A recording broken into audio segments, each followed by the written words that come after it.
It was pouring hard in Brentwood when the black car rolled toward the tall iron gates, the kind of storm people like to romanticize, as if rain could cleanse what time refuses to heal. But this storm washed nothing away. It pressed the sky lower, heavier, forcing everything downward, as if the truth itself was being buried again. For weeks, the world had been trapped in a loop of flashing lights and relentless headlines, the same haunting footage replayed over and over: an ambulance leaving a quiet house, sirens cutting through the night, questions left unanswered. And yet, behind those gates, there was no chaos, no spectacle, no noise spilling into the street. There was only silence, thick, deliberate silence. And sometimes, silence is far more dangerous than noise. Why do some tragedies feel sudden, while others feel like the inevitable end of something that has been breaking for years? Far from the cameras and speculation, Meg Ryan chose that silence. No statements, no posts, no public display of grief. Paparazzi saw her walking her dog, face hidden behind dark glasses, and assumed the usual shock, sadness, regret. But what they couldn't see was the weight she had been carrying long before the headlines appeared. Meg Ryan wasn't just mourning a loss. She was living with a memory she had tried to bury for years, a truth she had convinced herself was not hers to tell. Part of that silence came from fear, shaped by a past when her own life had been torn apart by judgment and scandal. She had learned that speaking out doesn't always heal, and sometimes only makes everything worse. But grief has a way of stripping away excuses, and as Meg Ryan finally prepared to speak, one truth became impossible to ignore: silence does not always protect the people we love. Sometimes, it protects the harm itself. Rob Reiner was the man who taught the world to believe in love without conditions, a filmmaker who wrapped difficult truths in warmth, laughter, and hope. He avoided conflict, trusted empathy, and believed that love, if given freely enough, could fix almost anything. But what happens when that belief becomes a blind spot? What happens when love refuses to draw boundaries, even when danger is standing right in front of you? As Meg Ryan begins to break her silence, one question hangs heavier than the storm outside. Was this tragedy truly unavoidable, or was it quietly built, day by day, behind closed doors, while everyone, including those who sensed something was wrong, chose to look away? Back when the world saw her as the embodiment of light and sparkle, Meg Ryan was the face of romantic comedies. The dream girl audiences trusted to believe in love. Her smile felt effortless, her voice gentle, her presence reassuring. She represented a version of Hollywood where kindness wasn't weakness and love always found a way.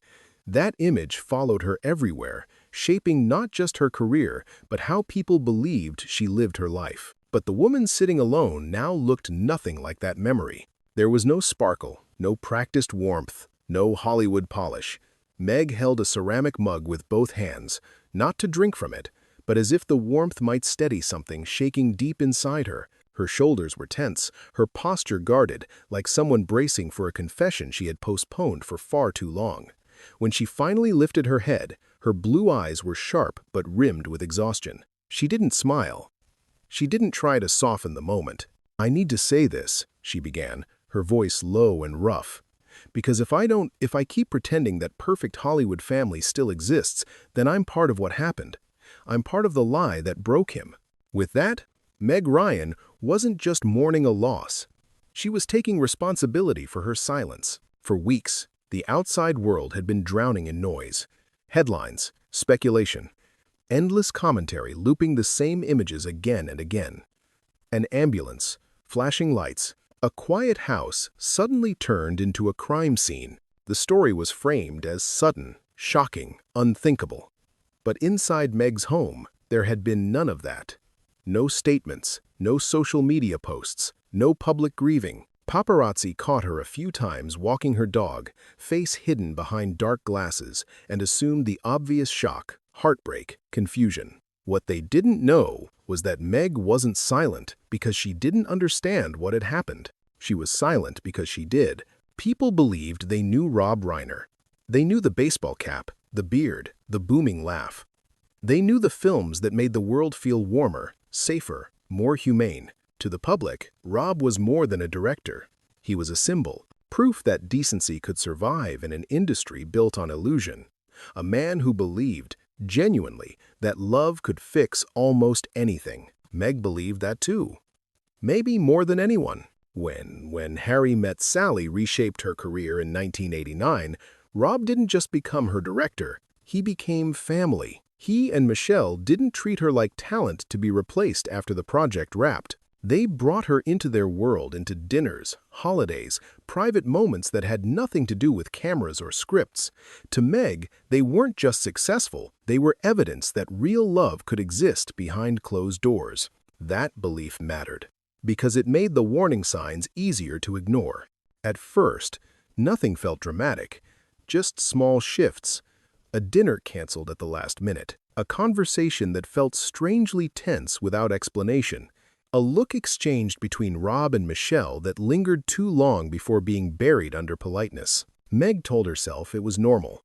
Families go through phases. Stress comes and goes. Everyone has rough patches, but the atmosphere kept changing. Not loudly, not violently, just slowly, like pressure building in a sealed room. Rob, once the warmest presence in any space, began to shrink himself. He interrupted his own thoughts, redirected conversations, smoothed over moments that didn't need smoothing. He was always managing the mood now, as if happiness itself had become fragile. Michelle changed too, though more quietly. She was still kind, still gracious, but something essential seemed dimmed. Plans were canceled more often, invitations unanswered. When Meg visited her studio, she noticed something that unsettled her deeply. Every canvas was blank. Michelle admitted she couldn't focus anymore, that she was always waiting for the next call, the next demand, the next crisis to fix. And Meg stayed silent, because silence can feel like loyalty, because asking questions can feel like betrayal, because no one wants to be the person who admits that the story they believe in might already be falling apart. By the time Meg understood what that silence was protecting, it was already too late. And the moment that finally forced her to face it, the dinner that changed everything, was still ahead. Meg would replay that evening many times later, not because it was dramatic on the surface, but because of how quietly everything shifted beneath it. It was meant to be an ordinary dinner, nothing staged, nothing public, just a familiar house and familiar faces coming together on a quiet night. Yet the moment she stepped inside, she felt it immediately. The air was heavy, thick with something unresolved, like a conversation that had ended too abruptly, leaving its tension hanging in every corner of the room. Nothing appeared visibly wrong. The table was set, the food was warm, and voices remained calm, but every movement felt cautious, as though everyone had already learned how carefully they needed to behave.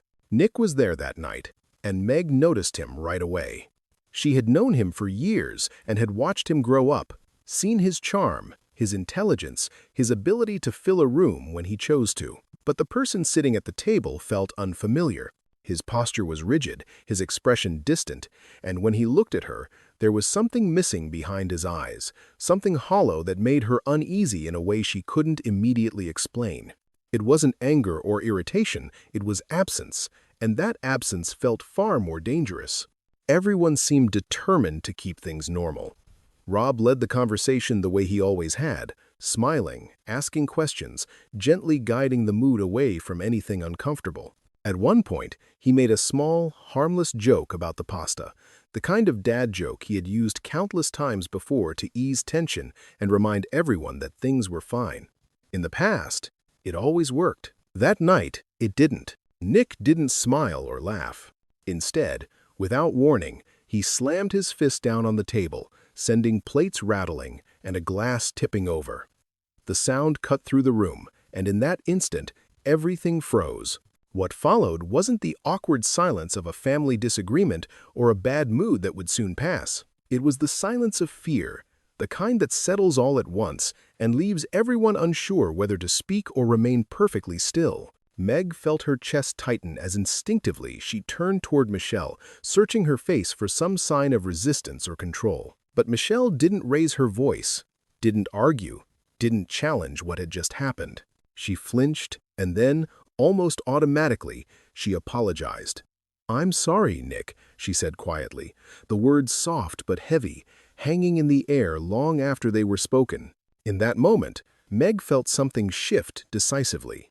The balance at that table had changed, not loudly or violently, but completely. She looked at Rob, and what she saw in his eyes unsettled her more than the outburst itself. There was no anger there, no frustration, not even visible despair. There was fear, raw and unmistakable. For a brief second, their eyes met, and without a single word, Meg understood what he was asking of her. He needed her not to say anything, not to question what had just happened, not to force a confrontation that he already knew would make things worse. So she stayed quiet.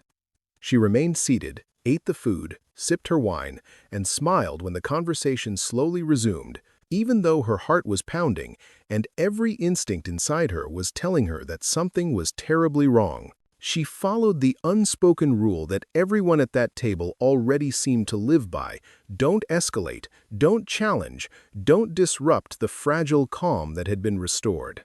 Meg left early that night. When Rob walked her to the car, he hugged her tightly, holding on longer than usual, as if he needed the contact to steady himself. When he finally let go, he leaned in and whispered that Nick was just going through a rough patch and that all they needed to do was love him through it, because love fixed everything. Meg nodded, offering no argument, no doubt, even though she knew deep down that what she had just witnessed wasn't a rough patch at all. As she drove away, one thought stayed with her, heavy and inescapable. That dinner wasn't an isolated moment. It was a warning, and by choosing silence around that table, every person there had quietly agreed to live with it. After that dinner, nothing dramatic happened, and that was precisely what made everything more dangerous. There were no police calls, no public confrontations, no moments that could easily be labeled as a crisis. Instead, life inside the Reiner household adjusted itself, slowly and almost imperceptibly, around a new reality. Conversations became more careful, emotions more contained, and decisions increasingly guided by one unspoken priority: avoiding conflict at all costs.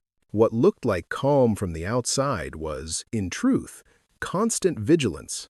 Rob began to change in ways that were subtle but unmistakable to those who knew him well. The man who once spoke freely, who filled rooms with stories and laughter, now seemed to measure every word before allowing it to leave his mouth. He interrupted himself mid-sentence, softened opinions that never needed softening, and redirected conversations the moment they edged too close to discomfort. He wasn't withdrawing from life.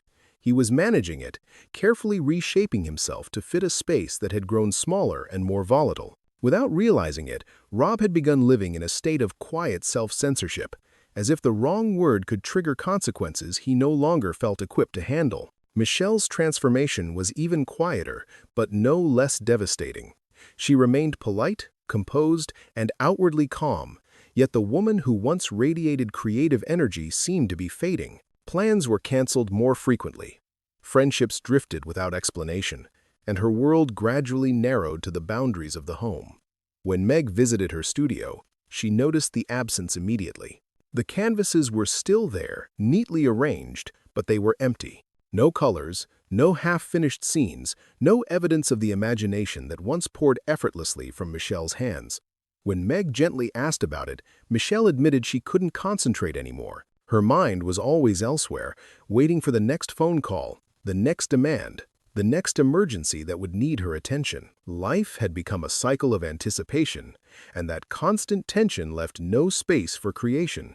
Rob tried to compensate the only way he knew how, by giving more. More patience, more understanding, more chances. He believed deeply that generosity could stabilize chaos, that unconditional love could eventually dissolve resentment and restore balance. What he didn't see was that love, when offered without limits, can be repurposed into something else entirely. Guilt began to take on a new role inside the family, becoming a tool rather than an emotion. Accusations were framed as grievances, demands disguised as emotional pain, and every confrontation ended with Rob questioning himself rather than the behavior in front of him. He began to internalize the idea that his success, his career, and even his happiness were debts that needed to be repaid endlessly. The phone calls Meg received from Rob began to change as well. They used to be filled with excitement and ideas, conversations about films, stories, and plans that extended into the future. Now, when he called, his voice sounded hollow, drained of the curiosity and enthusiasm that had once defined him. He no longer talked about projects or creativity. Instead, he asked questions that felt out of place and deeply unsettling. Did she feel safe in her home? Did she trust her security system? Did she believe people could truly change? These were not casual reflections. They were the thoughts of someone who felt trapped inside his own life, someone trying to make sense of a reality that no longer felt stable. Behind the scenes, practical changes were quietly unfolding. Money was being moved, assets sold, accounts adjusted without explanation or discussion. It wasn't impulsive or reckless. It was methodical, almost strategic, as if Rob and Michelle were trying to prepare for something they couldn't yet name. They told themselves they were buying time, buying peace, buying one more opportunity for things to improve. But peace achieved through constant concession doesn't restore balance. It teaches the person holding control that there will always be another compromise waiting to be extracted. Looking back, Meg would understand that this was the phase where everything became inevitable, not because anyone was cruel by nature, but because everyone was exhausted. Fear replaced honesty, silence replaced confrontation, and survival replaced joy. The house still stood, dinners were still served, and smiles still appeared when required, but beneath it all, the family was no longer living. They were bracing, day after day, for an impact they could feel approaching but didn't know how to stop. And when a life becomes nothing more than preparation for the next explosion, the moment of collapse is no longer a question of if, but when. About 3 months before everything finally collapsed, Meg found herself in Los Angeles with a persistent unease she couldn't explain. It wasn't panic or fear in the obvious sense, but a quiet pressure. A feeling that something important was narrowing, and that waiting any longer might mean missing a final chance to intervene. There had been no message from Rob or Michelle asking her to come by, no indication that a visit was needed, yet the instinct refused to fade. She told herself she was probably overthinking, that families deserve privacy during difficult periods, but she still turned the car toward Brentwood. When she arrived, the iron gate was closed. It wasn't half open or carelessly shut. It was sealed completely, cutting the house off from the street and from the outside world. Meg sat in her car for a long moment, staring at it, before pressing the buzzer. The sound echoed hollowly through the intercom. After a pause that felt longer than it should have been, Michelle answered. Her voice was calm, controlled, and strangely flat, as if each word had been rehearsed. She said Meg's name carefully, without warmth or tension, simply acknowledging her presence. Then she said, "We love you, but today isn't a good day." There was no explanation and no invitation to ask questions. Before Meg could respond, she heard raised voices in the background, sharp and urgent, followed by a sudden crash that made her flinch. It sounded like glass breaking. The line went dead. Meg remained in her car, frozen, staring at the closed gate. She thought about getting out, about pressing the buzzer again, about calling someone who could step in. But almost immediately, those thoughts were overtaken by a more familiar impulse, the one that had been guiding everyone for far too long. Don't make it worse. Don't embarrass them. Don't overstep. She told herself she was respecting their space, that forcing her way in would only escalate the situation. After several long seconds, she drove away. As she left, she felt no relief, only a heavy weight settling into her chest, the sense that she had just crossed a line she would never be able to uncross. The image of that closed gate stayed with her, no longer a symbol of privacy, but of separation, a boundary between what could still be confronted and what had already been allowed to continue unchecked. 2 nights later, her phone rang at 3 in the morning. Meg answered immediately, her heart already racing. She didn't need to look at the screen to know it was Rob. His voice was calm, unnervingly so, not panicked or emotional, but exhausted, as if he had already spent everything he had trying to hold his world together. He told her he just wanted to hear her voice, that he wanted to remember her laugh, and in that moment, Meg understood that this was not a casual call. When she asked what was wrong, Rob paused for a long time before speaking.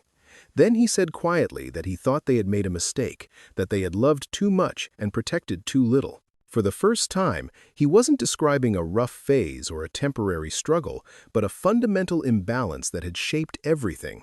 Rob then admitted what he had never said out loud before. Nick had been demanding the deed to the house, convinced that money was being hidden from him and that he was being wronged. For years, Rob had responded the same way, by giving in, smoothing things over, and convincing himself that patience and love would eventually restore peace. But that night, something had changed. For the first time, Rob had said no. He told Meg this with a strange mix of disbelief and relief, as if he were still trying to understand what it meant to finally draw a line. Meg told him she was proud of him, holding on to the hope that boundaries might still change the outcome. What she didn't yet realize was that, to someone who thrives on control, boundaries are not a path to healing, but a threat. Before ending the call, Rob said one last thing, his voice softer now, almost resigned. He said that love doesn't always save people, that sometimes it only delays what they refuse to face. Meg lay awake long after the call ended, replaying his words again and again, with a growing certainty settling in her chest. She didn't know it then, but that conversation was not a warning meant to inspire action. It was the final moment of clarity before everything fell apart, the quiet goodbye of a man who had finally understood the cost of loving without limits. After everything came into the open, Meg Ryan understood that the most dangerous part of this story was never chaos or violence, but how ordinary it all looked while it was happening. There were no constant explosions, no visible bruises, no moments dramatic enough to force intervention. What existed instead was a slow erosion of boundaries, a steady normalization of fear, and a shared belief that love alone could absorb any amount of damage without consequence. For years, everyone involved had convinced themselves they were acting out of kindness. Rob believed that patience was protection, that generosity could neutralize resentment, and that unconditional love was the highest moral ground. Michelle believed that endurance was strength, that holding everything together was more important than naming what was breaking her. Meg believed that silence was respect, that stepping back was loyalty, and that questioning too deeply would only make things worse. Each of these choices felt reasonable in isolation. Together, they formed a system that allowed control to grow unchecked. This was not a story about sudden madness or an unpredictable tragedy. It was a story about how coercive control thrives in environments where discomfort is avoided and responsibility is endlessly deferred.